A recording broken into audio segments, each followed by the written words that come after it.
Wicket দেখলাম, wicket দেখে মনে হয়েছে যে এই উইকেটে রান না হওয়ার কোনো কারণ নেই।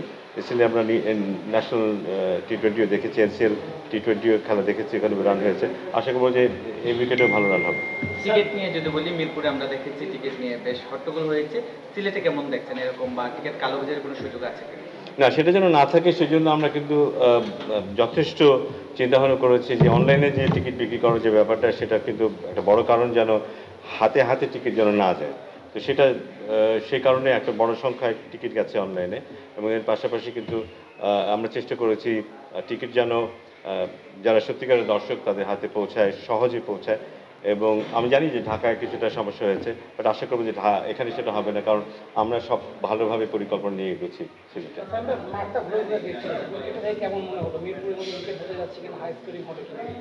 মিরপুরে আমরা দেখেছি কিন্তু শৈত্যপ্রবাহ চলছিল, রোদ ছিল না। সো ওইখানে একটা চ্যালেঞ্জ ছিল যে উইকেটটা কেমন বিহেভ করে।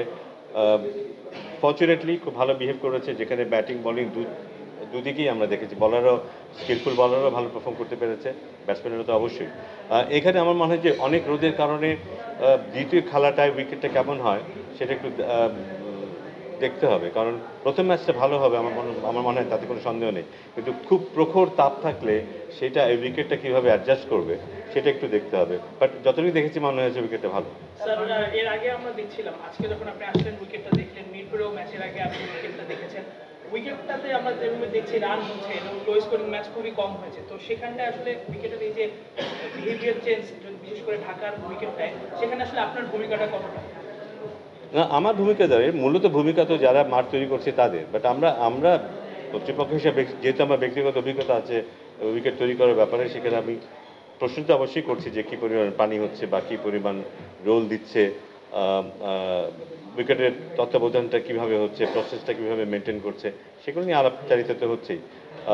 বাট আমি দেখতে পেয়েছি যে কনসিস্টেন্সি এসছে, কারণ এনসিএল লিগে যেখানে আমরা ভালো উইকেট দেখেছি, ঢাকার উইকেট নিয়ে কিছুটা দ্বিধাদ্বন্দ্ব ছিল, সেখানে আমরা ভালো উইকেট দেখেছি। সো বোঝা যায় যে আমাদের যারা মাঠ তৈরি করে, পিচ তৈরি করে, তাদের মধ্যেও কনফিডেন্স ডেভেলপড হচ্ছে, তারাও একটা প্যাটার্ন পাচ্ছে যে হ্যাঁ এইভাবে করলে বোধহয় ভালো হয়। কারণ যে ওয়েদারে খেলা হয়েছে ঢাকায়, সেটা মোটেই সহজ ছিল না, সেখানেও এমন উইকেট করতে পারাটা কিন্তু কিছুটা ডেফিনেটলি আমাদের গ্রাউন্ড স্টাফদের। বিপিএল নিয়ে সমালোচনা প্রতি বছরই হয়, এভাবে হচ্ছে টিকিটিং নিয়ে কখনো হচ্ছে, এবার দেখলাম প্রেস বক্স প্রস্তুত ছিল না, সকালবেলা প্রস্তুত করে দেওয়া হলো। এটা তো একদিন আগেও করা যেতে পারতো আর কি। এই ধরনের ঘটনা সমালোচনা ইচ্ছাভাবে তৈরি করা হয়, কোনো ধরনের সমালোচনা হয়ে যায় না, আইডিয়ালি আগে থেকে প্রস্তুত থাকলে তো ভালো। আমি জানি না, এই মাত্রই শুনলাম কাছ থেকে যে এমন একটা ব্যাপার। না, প্রেস বক্সের কাজটা শুরু হবে হয়তো আজকে বিকাল থেকে বা কালকে থেকে। একদিক থেকে কিন্তু আমরা আগেই করে ফেলেছি ব্যাপারটা, খুব বেশি দেরি করছি তা না। বাট আমার মনে হয় এগুলি আগে থেকে হয়ে গেলে খুব ভালো, তাহলে শেষ মুহূর্তে প্রস্তুতির ব্যাপারটা থাকে না, তখন হয়তো একটু টাচ দেওয়ার ব্যাপার থাকলে সেগুলি করা যায়। বাট সিলেটের উইকেটটা খুব রেস্টলেস ছিল, এনসিএল টি-20 যেহেতু একদম টানা ম্যাচ ছিল হচ্ছে, সেটা কতটুকু চ্যালেঞ্জিং ছিল এবং সেটা ওভারকাম করা গেছে কিনা? আমি লক্ষ্য করলাম আপনি দীর্ঘ সময় ধরে উইকেটটা দেখছিলেন, কতটুকু প্রিপেয়ার ছিল? আমার দেখে মনে হয়েছে যথেষ্ট ভালো, ফার্ম উইকেট, উইকেটে যথেষ্ট ঘাস আছে, উইকেটটা টিকে থাকবে, একটা লম্বা সময় টিকে থাকবে মনে হচ্ছে।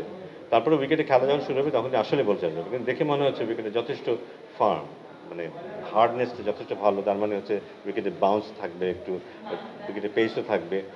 এখন কথা হচ্ছে যে এই উইকেটটা দুটো ম্যাচ ধরে রাখতে পারে কি না সেটা দেখার বিষয়, বাট আমার মনে হয় যে পারবে। সেরকম ভাবে হয়তো বা লোকাল ক্রিকেটার কিংবা হয়তো প্রচার প্রচারণার অভাব ছিল দেখি আমরা মাঠে দর্শক দেখি নাই বললেই চলে। এমনিতে ওভারঅল আমরা ঢাকায় যেমন দেখলাম যে দর্শকদের একেবারে মানে বিপিএল এর প্রতি তার একটা উন্মাদনা, সেটা সিলেটে আপনি ফিল করছেন কিনা, বা আসলে সেরকম প্রত্যাশা করছেন?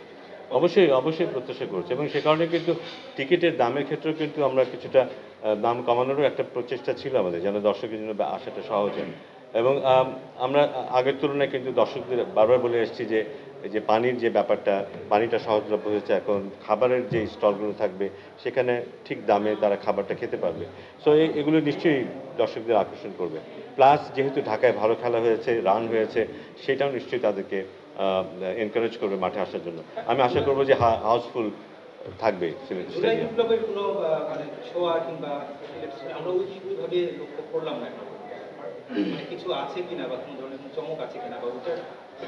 না, চমক না, বাট জুলাই বিপ্লবে যারা যারা আত্মত্যাগ করেছে তাদের স্মরণে আমরা সবসময় স্মরণ করি তাদের, বাট সেখানে যারা আহত হয়েছে, যারা কন্ট্রিবিউট করেছে, যারা বিশেষ করে আহত হয়েছে তাদের জন্য একটা জোন আছে এখানে, এবং ডানা 36-এর ব্যাপারটা সেটা তো আছেই। আমার মনে হয় তাদেরকে আমরা সবসময় আমাদের সাথে রেখেছি।